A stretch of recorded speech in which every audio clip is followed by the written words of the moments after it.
Favourite serials இனி டிவிக்கு முன்பே சன் நெக்ஸ்ட் ஆப்ல ஜாலியா எல்லாருக்கும் முன்னாடியே பாருங்க. இப்பவே சன் நெக்ஸ்ட் ஆப்பை டவுன்லோட் பண்ணி சப்ஸ்கிரைப் பண்ணுங்க. இதுதான் என்னோட வீடு. நல்லா இருக்கு சத்யா. சொந்த வீடு தானே?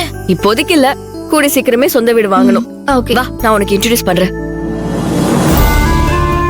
இவர்தான் என்னோட ஃபாதர் இன் லா. வணக்கம்மா, வாமா. மாமா, இவன் என்னோட ஃப்ரெண்டு. அப்படியா? சரி சரி. பாட்டி, ரோஹிணி, ரேவதி.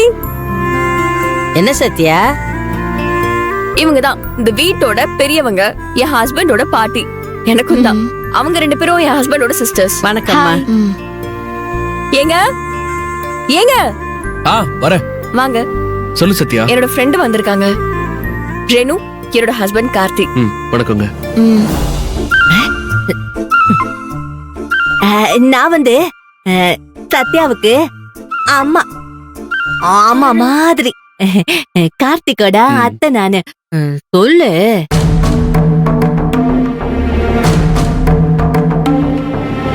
ஏன் சத்யா, நான் கேள்விப்பட்டதெல்லாம் உண்மைதானா? என்ன கேள்விப்பட்ட? இல்ல, உன் புருஷன் ஒரு மெக்கானிக்னு எல்லாரும் சொன்னாங்க. ஆமா, இவர் மெக்கானிக் தான். அதுக்கு என்ன இப்போ? அதுக்கு என்ன இப்பவா? ஏண்டி, காலேஜ் படிக்கிறப்போ நீ எப்படி இருந்த?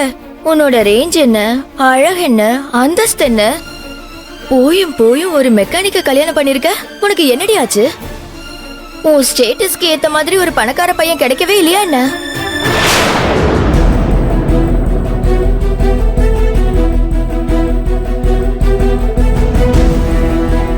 போது நிறுத்தினி. ஸ்டேட்டஸ்னு நீ எதை சொல்ற? நிறைய பணம் இருக்கிறதா?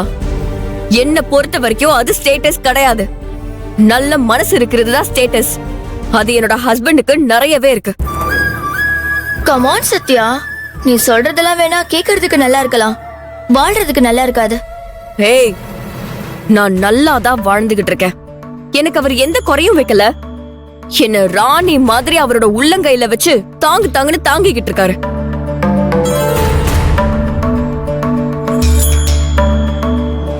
உன்ன அவரு ராணி மாதிரி வச்சிருக்கலாம், ஆனா அவரு மெக்கானிக்கா தானே இருக்காரு. மெக்கானிக்கா இருந்தா என்னடி? மெக்கானிக்கா இருக்கிறதுனால இவரோட உடம்புலயும் ட்ரெஸ்லயும் வேணாம் அழுக்கும் கரையும் இருக்கலாம். ஆனா இவரோட மனசுல அழுக்கும் கரையும் எதுவும் கிடையாது. எனக்கு இவரையும் இந்த குடும்பத்தையும் ரொம்ப ரொம்ப பிடிச்சிருக்கு. நான் இங்க ரொம்ப ரொம்ப சந்தோஷமா வாழ்ந்துட்டு இருக்கேன். எதையும் பணத்தால எடை போடுற உங்களுக்கு இதெல்லாம் புரியாது. என்னடி நீ முட்டாள் மாதிரி பேசிட்டு இருக்க? உன் வாழ்க்கையே வீணா போச்சுங்கறத புரிஞ்சுக்காம நீ தான் பேசிட்டு இருக்க. போது நிறுத்துறியா? என்ன மறக்காம வீடு தேடி வந்து என்ன பார்க்க வந்ததுக்கு நான் சந்தோஷப்பட்டேன். ஆனா இப்போ ஏன் வந்தேன்னு நினைச்சு வருத்தப்படுறேன். வாசல் கதவு திறந்துதான் இருக்கு, தயவு செஞ்சு வெளியே போ. சத்யா,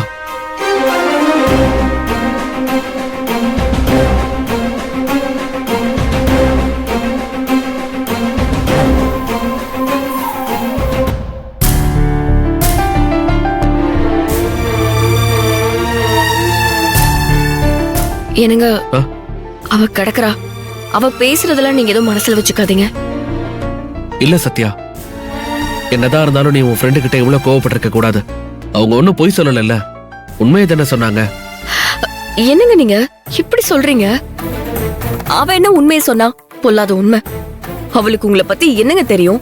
உங்களை அவமானப்படுத்துற மாதிரி பேசுறதுக்கு அவ யாருங்க? அவ புருஷன் பெரிய பிசினஸ் மேனா இருந்தா அது அவளோடது. அதுக்காக ஏன் புருஷனை அவமானப்படுத்துவாளா? எனக்கு வந்து கோவத்துக்கு அவ செவிலே 4 ஆடி கொடுத்திருப்பேன். ஆனா ஒரு காலத்துல எனக்கு ஃப்ரெண்டா இருந்தவளாச்சேன்னு போனா போகுதுன்னு விட்டேன்.